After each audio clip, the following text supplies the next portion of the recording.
Hello guys, তো আমরা চলে আসলাম বাংলাদেশের জনপ্রিয় পার্ক ড্রিম হলিডে। তো আমরা প্রথমেই টিকিট কেটে ঢুকে পড়লাম পার্কের ভিতরে। আর পার্কের ভিতরে আজকে কি করলাম, যা যা করলাম সব কিছু এক্সপিরিয়েন্স শেয়ার করব আপনাদের সাথে। তো চলেন শুরু করা যাক। তো এখানে ঢোকার পর আপনাদের সর্বপ্রথম যা নজর পড়বে তাহলে এখানকার সৌন্দর্য এবং সুন্দর মেয়ে। না, আসলে জায়গাটা সত্যি অনেক বেশি সুন্দর। তো আমরা ভাই ব্রাদার মিলে চলে গেলাম মেয়ে দেখার জন্য, সুন্দর জায়গা উপভোগ করার জন্য। তো যেতে যেতে আমাদের সামনে পড়লো কিছু সময় সংবাদ চ্যানেলের লোক।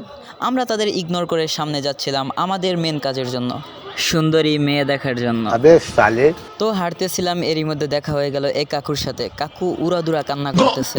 পরে জানতে পারলাম কাকুর গার্লফ্রেন্ড কাকুকে ধোকা দিয়ে বোকা বানিয়ে চলে গেছে। এই জন্যই আমি বলি নারী ছলনাময়ী।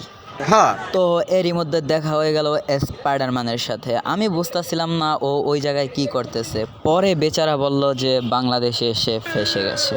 তো আরেকটু সামনে যেতেই দেখা হয়ে গেল বন্ধুর ফটোকপির সাথে। ওদের চেহারার সাথে এত মিল দেখাও চুমা দিতেছে। তো এরই সাথে এটা প্রমাণ হয়ে গেল যে ওরা ছোটবেলায় মেলায় হারিয়ে যাওয়া দুই ভাই। তো তারপর আমরা সামনে যাইতেছিলাম আর আমার চোখ শুধু একজনকেই খুঁজছিল, সেটা হলো সুন্দরী মেয়ে। এটা শোনার পর আমার বন্ধু আমাকে বলতেছে, সাব্বির তুই এত লুচ্চা রে।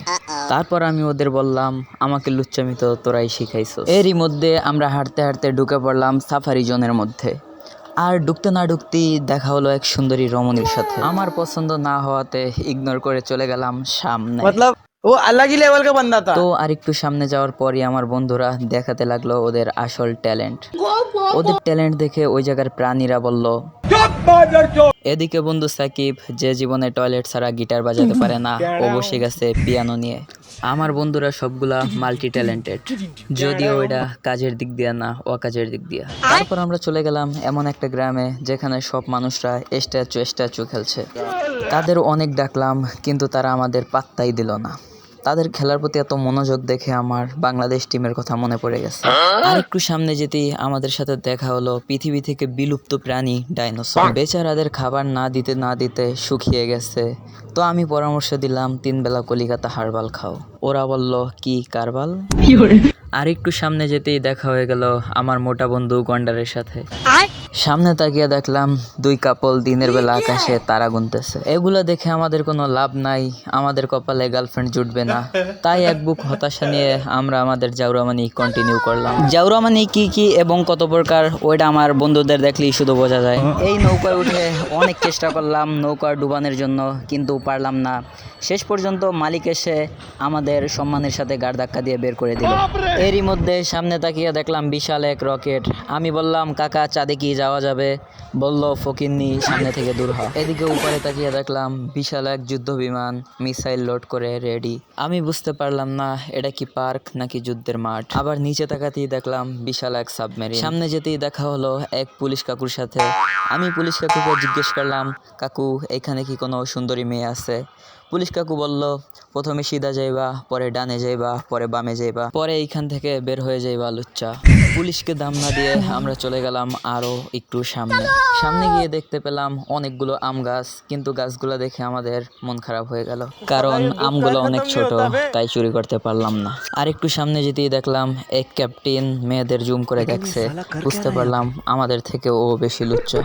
এরই মধ্যে দেখতে পেলাম হাতি বলছে বাঘকে, তুই গাছ থেকে নাম। আমি জিজ্ঞেস করলাম, হাতি দাদা কি হয়েছে? হাতি বলল, এই শালার লুচ্চা বাঘ আমার বউয়ের সাথে পরকিয়া করে। পরে আমি বললাম, ওর চরিত্র তো একদম আমার বন্ধুর মতোই। এরই মধ্যে আমার লুচ্চা ক্যামেরাম্যান শিল্পীর বানানো নিখুঁত জিনিসের উপর জুম করতেছে। অনেকক্ষণ পর্যন্ত কোনো জাউরামানি না করাতে আমাদের বোরিং লাগছিল, তাই আমরা উঠে পড়লাম এক দোলনায়।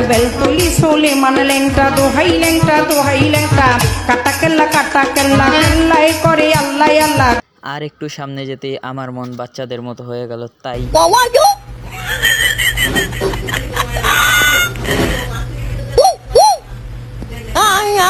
এরই মধ্যে আমাদের সাথে দেখা হয়ে গেল ময়ূরীর সাথে। এদিকে ময়ূরী নাম শুনতে আমার বন্ধুর মন খারাপ হয়ে গেছে, কারণ ওর এক্স এর নাম ছিল ময়ূরী। পাশে তাকাতেই দেখলাম হরিণ, আর তাই দেখে বন্ধু কান্না করতেছে। আমি জিজ্ঞেস করলাম কি হয়েছে, ও বলল আমার গার্লফ্রেন্ডের চোখগুলো হরিণের মতো সুন্দর ছিল। আমি বললাম 12 বাতার চুপ থাক, তোর 2 দিন পর পর রিলেশন, 3 দিন পর পর ব্রেকআপ, আর 4 দিন পর পর আরেকটা, তোর এটা মন নাকি লোকাল বাস? ইতিমধ্যে আমার জাউরা বাহিনী উঠে পড়লো ঘোড়ার পিঠে, আর ঘোড়া মনে মনে যা বলছিল,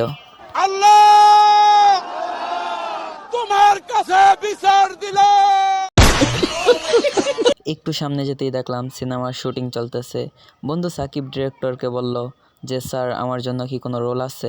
ডিরেক্টর বলল হ্যাঁ আছে, আপনি হিরোর দাদির কুকুরের পটি রোল কি করবেন? সামনে এত বড় কলা দেখে আমার নাইজেরিয়ানদের কথা মনে পড়ে গেছে। পাশে তাকিয়ে দেখলাম কতগুলো পেঙ্গুইন আমার দিকে তাকিয়ে আছে। এদিকে একজন আরেকজনকে মেরে অর্ধেক গায়েব করে দেওয়াতে সেটা নিয়ে তদন্ত করছে আমার বন্ধুরা। অনেকক্ষণ তদন্ত করে বের করছে যে এটা আত্মহত্যা। তারপর হাঁটতে হাঁটতে আমার নজর পড়ল রিস্কার চেনের মানুষ, রিস্কার চেনের রিক্সায় রিস্কার চেনের প্যাসেঞ্জার নিয়ে ঘুরতেছে, তাও আবার জোড়া জোড়া, মাঝখানে আমরাই শুধু কপাল পোড়া। তো গাইস, আজকের ব্লগ আমরা এখানেই শেষ করতেছি। খারাপ লাগলে লাইক করবেন, ভালো লাগলে কমেন্ট করবেন, আর বেশি খারাপ লাগলে অবশ্যই শেয়ার করবেন। तरीका है भीख मांगने का।